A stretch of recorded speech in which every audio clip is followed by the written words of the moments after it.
कुंभवाणी है। अब आप निखिल कुमार से कुंभ समाचार सुनिए। अयोध्या में रामलला की प्राण प्रतिष्ठा की पहली वर्षगांठ आज प्रधानमंत्री नरेंद्र मोदी ने सभी देशवासियों को शुभकामनाएं दी। देश और दुनिया भर से श्रद्धालु अयोध्या पहुंचे। 3 दिन का प्रतिष्ठा द्वादशी उत्सव आज से शुरू। महाकुंभ 2025 की तैयारियां अंतिम चरण में और महाकुंभ में देश विदेश से श्रद्धालुओं को पहुंचाने के लिए रेलवे, सड़क तथा हवाई परिवहन के व्यापक प्रबंध किए गए। अयोध्या में श्री राम जन्मभूमि मंदिर में रामलला की प्रतिष्ठा की पहली वर्षगांठ पर आज से 3 दिन का प्रतिष्ठा द्वादशी उत्सव शुरू हो गया है। देश और दुनिया भर से श्रद्धालु अयोध्या पहुंच रहे हैं। एक रिपोर्ट।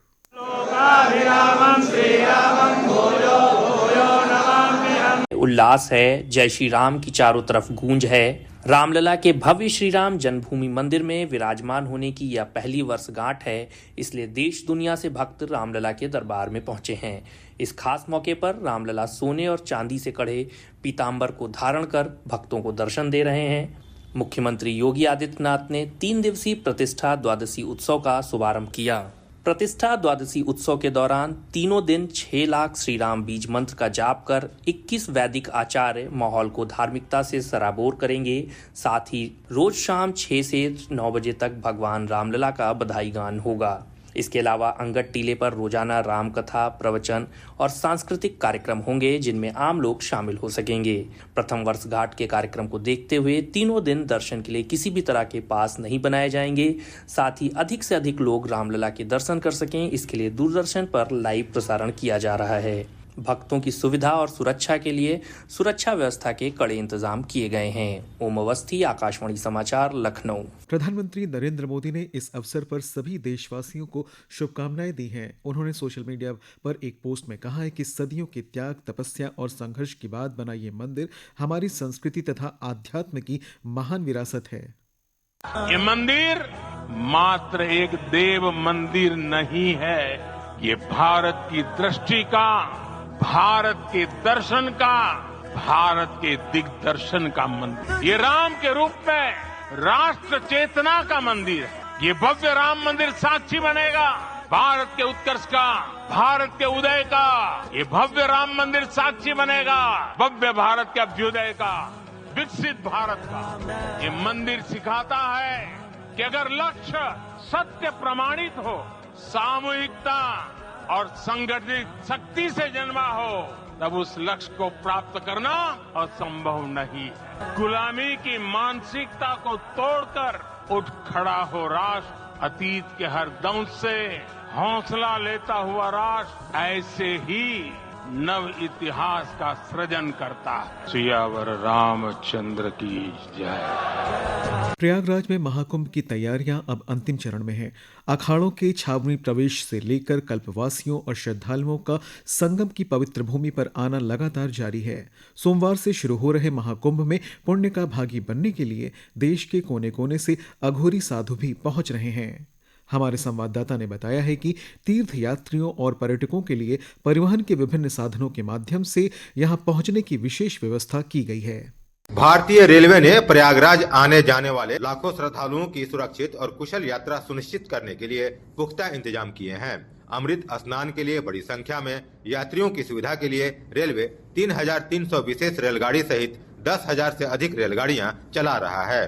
भीड़ को नियंत्रित करने के लिए विशेष उपाय भी किए गए हैं, जिसमें अनारक्षित यात्रियों के लिए स्टेशनों पर रंग कोडित प्रतीक्षा और होल्डिंग क्षेत्र शामिल हैं। भारी भीड़ को संभालने के लिए उत्तर प्रदेश राज्य सड़क परिवहन निगम 7,000 से अधिक बसों की सेवा उपलब्ध करा रहा है, जिनमें 350 से ज्यादा शटल बसें विशेष रूप से मेला क्षेत्र में आवागमन करेंगी।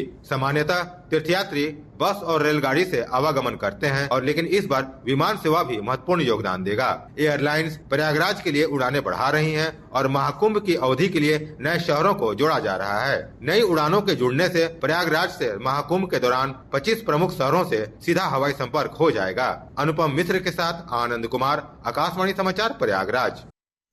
कुंभ समाचार आप कुंभवाणी प्रयागराज से सुन रहे हैं। महाकुंभ 2025 से जुड़ा हर अपडेट अब आपको मिलेगा कुंभवाणी पर। कुंभवाणी, जी हाँ, महाकुंभ को समर्पित आकाशवाणी का विशेष चैनल। सुनिए हर दिन 3 कुंभ बुलेटिन। सुबह 8:40, दोपहर 2:30 और शाम 8:30 पर प्रयागराज में FM 103.5 मेगाहर्ट्ज पर। इसके अलावा कुंभवाणी उपलब्ध है हमारे न्यूज ऑन AIR ऐप पर और OTT प्लेटफॉर्म वेव्स पर।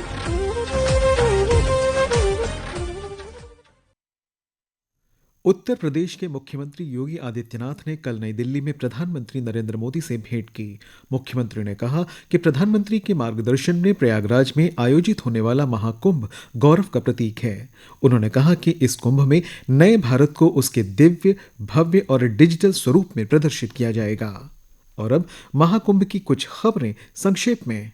प्रयागराज में महाकुंभ के शुरू होने में सिर्फ 2 दिन बचे हैं। ऐसे में तैयारियां अपने अंतिम चरण में हैं। महाकुंभ में श्रद्धालुओं के सुगम और सुरक्षित यातायात को लेकर ट्रैफिक पुलिस की तरफ से डायवर्जन प्लान आज से लागू कर दिया गया है। आज सुबह 8 बजे से 15 जनवरी की सुबह 8 बजे तक प्रयागराज में भारी वाहनों की नो एंट्री रहेगी। रूट डायवर्जन प्लान का 100% पालन कराने के लिए कई जिलों के पुलिस अधिकारियों को जिम्मेदारी सौंपी गई है। इस बीच महाकुंभ में कई खास विदेशी मेहमान भी शामिल हो रहे हैं। स्टीव जॉब्स की पत्नी और अरबपति लॉरेन पॉवेल जॉब्स महाकुंभ के दौरान कल्पवास परंपरा में शामिल होंगी। पारंपरिक और आध्यात्मिक अनुष्ठान में लॉरेन पॉवेल जॉब्स के भाग लेने का ये फैसला दिखाता है कि विश्व में महाकुंभ की महत्ता क्या है। वहीं प्रयागराज की बेटी अनामिका ने बैंकॉक में 13,000 फीट की ऊंचाई पर महाकुंभ के आधिकारिक झंडे को लहराकर दुनिया भर में लोगों को लोक आस्था के महापर्व महाकुंभ में आने का निमंत्रण दिया है। इस बीच महाकुंभ नगर में 3 साल का बाल सन्यासी श्रद्धालुओं के लिए आकर्षण का केंद्र बना हुआ है। सरवनपुरी के नाम से बाल सन्यासी ओम नमः शिवाय का जाप करते हुए लोगों को सहज ही आकर्षित कर रहा है। कुंभवाणी के लिए शशांक कुमार। महाकुंभ 2025 के दिव्य और भव्य आयोजन को सुरक्षित रखने के लिए प्रबंधन ने कड़े सुरक्षा उपाय किए हैं। उत्तर प्रदेश पुलिस ने लाखों श्रद्धालुओं की सुरक्षा और सुविधा को ध्यान में रखते हुए महाकुंभ मेला क्षेत्र में 10 अत्याधुनिक डिजिटल खोया पाया केंद्र स्थापित किए हैं। महाकुंभ में कॉल सेंटर प्रणाली की भी व्यवस्था की गई है, जिससे किसी भी सामान के खोने पर 10 केंद्रों से तात्कालिक सहायता प्राप्त की जा सकती है। इसके अतिरिक्त सोशल मीडिया के जरिए जानकारी का आदान प्रदान किया जाएगा और विशाल स्क्रीन पर सूचनाएं प्रदर्शित की जाएंगी। महाकुंभ में यात्रियों की सहायता के लिए मेला क्षेत्र में पूछताछ केंद्रों की भी स्थापना की गई है। गीता प्रेस सनातन धर्म, संस्कृति और आध्यात्म के व्यापक प्रचार प्रसार के साथ मानव सेवा करते हुए अपने 100 वर्ष की यात्रा पूरी कर चुका है। गीता प्रेस ने प्रयागराज कुंभ के माध्यम से 1 करोड़ परिवारों तक आरती संग्रह पहुंचाने का संकल्प लिया है। ये पुस्तकें शीघ्र ही कुंभ में पहुंचने वाली हैं। महाकुंभ मेला के पावन अवसर पर प्रखर परोपकार मिशन ने श्रद्धालुओं की सेवा के लिए मेला क्षेत्र के सेक्टर 19 में झूसी मेला कोतवाली के सामने गंगोली शिवाला मार्ग पर PPM अस्पताल और शिविर स्थापित किया है। ये 50 बिस्तर वाला अस्पताल और शिविर 14 जनवरी से 15 फरवरी तक प्रतिदिन सुबह 9 बजे से रात 11 बजे तक चलेगा। ये अस्पताल पिछले कई कुंभों में श्रद्धालुओं को निःशुल्क स्वास्थ्य सेवाएं प्रदान करता आ रहा है। और अंत में मुख्य समाचार एक बार फिर। अयोध्या में रामलला की प्राण प्रतिष्ठा की पहली वर्षगांठ आज प्रधानमंत्री नरेंद्र मोदी ने सभी देशवासियों को शुभकामनाएं दी। देश और दुनिया भर से श्रद्धालु अयोध्या पहुंचे। 3 दिन का प्रतिष्ठा द्वादशी उत्सव आज से शुरू।